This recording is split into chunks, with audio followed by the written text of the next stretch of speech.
Hello everybody, it's the Space King 12 here, and today I'm not really joined by anyone. I'm all alone for once.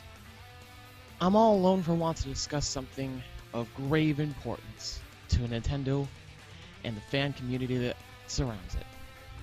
And this is, of course, regarding Super Smash Bros. This video is being recorded on 12-11-15.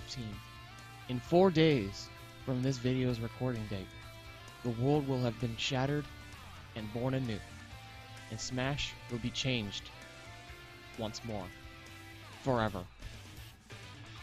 As the final Super Smash Bros. Direct of all, I feel that it is my need to more or less compile my thoughts into a video. I see many other YouTubers that are a lot bigger than me doing the same sort of thing, namely Etika, Game Explain, all the normal people that you would expect to cover Nintendo-based content. And so, I will get into my predictions going down the list as we take our ride to the final destination, as Etika puts it. My very first prediction are the characters. How many characters do I think we'll be getting? Honestly, I don't see Cloud as being a ballot character. I see him as more or less being Sakurai's personal pick, more or less. There's no confirmation of this, of course, but I just feel that it is necessary to say, as nothing really points to people having voted for Cloud. And regarding Cloud, it's a third-party character. It takes an extremely long period of time to gain the rights to a third-party character. I think that Cloud is something more or less to hold us over until our actual winners. And I say winners because I see very many videos across the internet saying, there's only one winner. No. If there was only one winner, then why call it a ballot in the first place? A ballot is more or less a suggestion box, people. We're going to get a multitude of characters. I can bet on that much at least. As to who? The first and most obvious choice that comes to mind is Wolf, of the Star Fox series. Why? Star Fox Zero is coming out next year, and and standing as one of the Wii U's biggest games next year. It stands the reason that Wolf would be in the game and he would use his Star Fox Zero design, retaining mostly his moveset from Brawl, but being even more decloned than he was in said game. It makes sense. It just makes sense, and considering that fans have received all of the veterans that we have received, Mewtwo, Lucas, and Roy, very well, and seeing as they've been downloaded and purchased the world over, it simply makes sense. It really does. Wolf would more or less accompany the Brawl theme that the Direct seems to have going for it, as where we saw in the final little snippet of information after Cloud was revealed that the colors for the tags were in Taboo's coloration, as well as Brawl's Final Destination theme playing in the background. Now, on to my next character prediction. I think that the next character prediction is something that is somewhat obvious, and that is King K. Rool. King K. Rool has had complete and utter control of the Super Smash Bros. Fighter ballot since day one. If you go on King K. Rool's page on Smashboards, that has 1.9 million views. A forum page, 1.9 million views. It's completely insane. I can only imagine how many times it got voted for in the ballot. Of course, we saw that fan support more or less died online when he was announced as a costume. Let me just tell you, people, costumes aren't crap. The only thing that can truly serve as an official deconfirmation is an assist trophy or a boss. People like to argue in the beginning of Smash DLC that Mewtwo, Lucas, so on and so forth couldn't be in the game because they were already trophies. And look what happened. They got in the game, they blew the haters away, and they won. I think the same sort of situation applies for Mii Fighter costumes. Remember that time when Mr. Sakurai revealed that Meta Knight had a Mii Fighter costume before he actually revealed Meta Knight, and this was following the release of Kirby's Triple Deluxe in America. We all thought, well, should I say, rather, some of us thought that Meta Knight was going to be cut just because he was too strong. About a week later, Meta Knight was revealed. I'm thinking that this is the same sort of situation. King K. Rool is a character that the fans have been clamoring for as far back as Melee. And honestly, with the Super Smash Bros. Fighter ballot being something people want, characters that people want, and it being just an over-glorified suggestion box, people more or less have voted for King K. Rool so many times that for him to not get in the game would be almost blasphemous, dare I say. King K. Rool is Donkey Kong's villain, and first of all, we need another villain, and third of all, DK is too big a series to only have 2 characters. But then again, this is Sakurai's Wild Wide, I don't know. This is all speculation. On to my next pick, or should I say, my next lack of picks. I think that Shovel Knight and Shantae are dead in the water. I know that a lot of people have voted for both of these characters respectively. I know that Yacht Club Games and WayForward have pushed the hell out of them respectively. But similarly, Cloud, we never saw anyone vote for. He was sort of like an... if there were people voting for him underground, I guess. But it was never mainstream. And Cloud is the biggest RPG character of all time. From the biggest RPG franchise of all time, Final Fantasy. From the biggest RPG game of all time. Well, that's not necessarily correct, but that's beside the point. Final Fantasy VII. We are going for the heavens with these third-party characters. We are shooting for the stars and above. Getting characters in the game that nobody thought was possible. Sort of like Ryu. Nobody thought that was possible.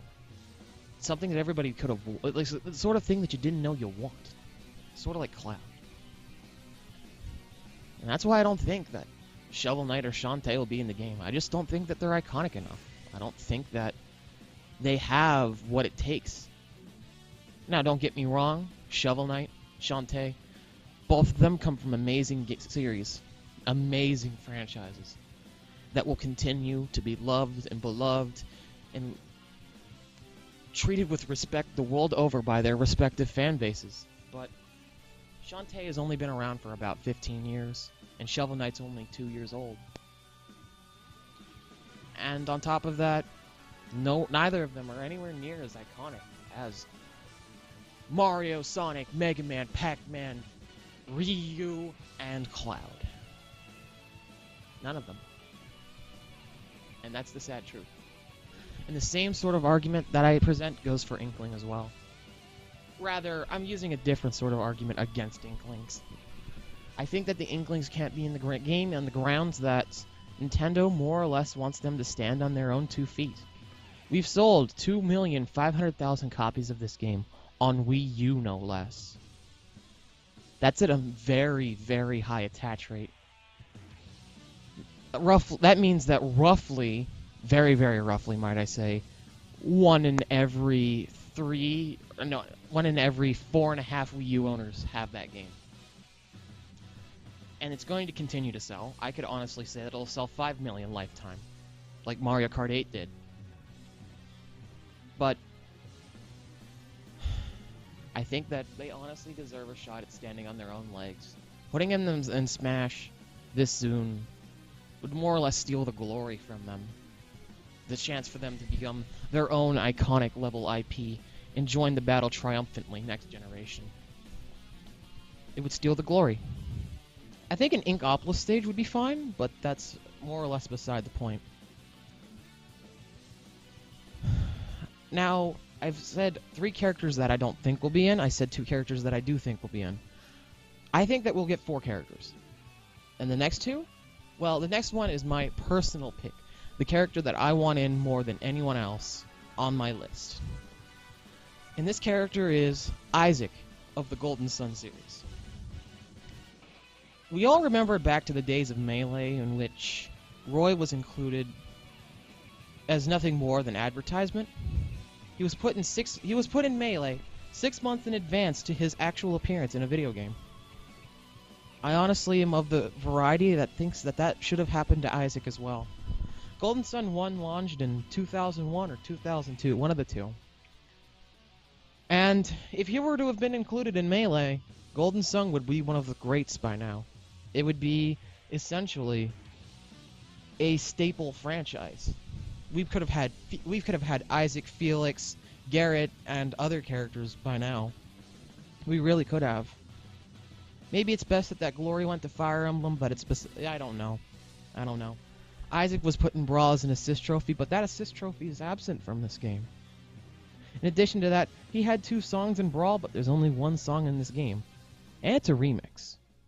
We don't know, really, what Camelot Soft is up to. They made Mario Tennis Ultra Smash, but we know that if they're big enough to make a Wii U game, they're big enough to make a handheld game at the same time. I think that Golden Sun 4 is in development, and I think that Isaac will be included in this game. I just feel it in my bones, because he's been a character people have been clamoring for years and years and years. He's sort of like second place to King K. Rool, although much more underground.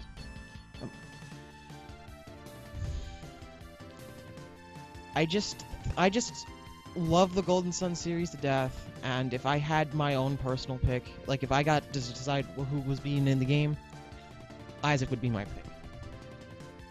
Now on to my last character. My last character is someone that they would announce at the end of the Direct. And it would be something that would turn the entire world to Sakurai in awe. It's the kind of hype that would make Mega Man and Snake's respective hype trains look minuscule in comparison. And I am of course talking about Banjo and Kazooie.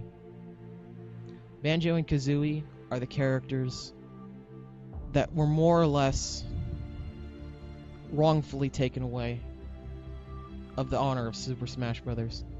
As we know, they were meant to be in Super Smash Bros. 64. However, Rareware was purchased by Microsoft before Melee came, and then it all fell apart. The dream fell apart, really. But as the generation and time goes on, things change. We learned, and we've seen, that Microsoft as a company really doesn't care about rare IP anymore. They don't. We have that Sea of Thieves game coming out, but we know it's not going to succeed. Kinect Sports Rivals came out and it died. They just don't have the faith to make these sort of games that Rareware used to make anymore. And almost rightfully so, they don't sell. I just think that it would be best if Microsoft let Sakurai use Banjo and Kazooie to right the wrong and complete the prophecy. It would be beneficial for both companies if you think about it. Microsoft gets its rare IP back. Nintendo gets its Rareware IP back, and Microsoft gets a huge lump sum of cash and advertisement for Sea of Thieves. It's a win-win. And on to my final things. Stages, I think that for Isaac, you'll get the Venus Lighthouse. For King K. Rool, you'll have a pirate ship. For Wolf, you could have a new area from Star Fox Zero. And for Banjo and Kazooie, oh my god, there are too many stages that they could do. There really are. Basically, you could pick any location, and I'm pretty sure the fans would be happy. And as for other things, well, there's not... Mii Fighter costumes, I think we'll get a few more. Just of, like, second-tier characters, sort of. And the last thing, I think that this will be Sakurai's final goodbye. Just saying goodbye to Smash Brothers. Give him a year break. Get this man on a Kid Icarus game for NX. Maybe. Anyways, this has been the Space King 12, and I've been stuttering a lot throughout this video. I hope you stomached it. I hope you enjoyed it a little bit. I don't know what else to say, so peace, guys.